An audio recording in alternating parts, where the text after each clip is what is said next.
এই পোড়া রুটিটা খেতে যে এত বেশি মজা, তা যদি হয় আরো মালাই চায়ের সাথে তাহলে তো খাওয়ার স্বাদের তুলনাই হয় না। তোমরা জাস্ট দেখো, পুরাটা ব্রেডের মধ্যে মেখে মেখে চিনি সাথে ঘি দিচ্ছিল। আর একটা মজার ব্যাপার হচ্ছে যে মালাই চায়ের উপর যে লেয়ারটা পড়ে না, সরটা, ওই সরটা পর্যন্ত ওরা পোড়া রুটির সাথে দিয়ে দেয়। ছেলেটাও ক্লিন দেখে একটা গ্লাভস পরে নিয়েছিল যেন খাবারের মধ্যে কোনো রকমের হাত টাচ না করে। এই জিনিসটা আমার অনেক ভালো লেগেছে। এখন একটা একটা করে ব্রেড নিয়ে এখানে পোড়াবে। দেখো, তোমাদের যা বলেছিলাম যে এখান থেকে সরটা নিয়ে সুন্দর মতো ব্রেড উপরে দিয়ে দিবে আর সেটাই পোড়াবে।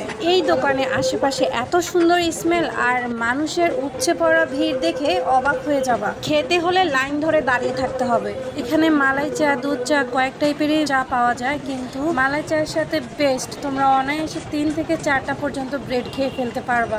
আর এটার এত সুন্দর স্মোকি আর ফ্লেভার আসে, দাঁড়িয়ে থেকে স্মেল নিতেও ভালো লাগবে। এই তো আমাদেরটা রেডি হয়ে গেছে। তোমাদের কাছে এই পোড়া রুটি আর মালাই চা কার কেমন লাগে অবশ্যই কমেন্ট করে জানাবা।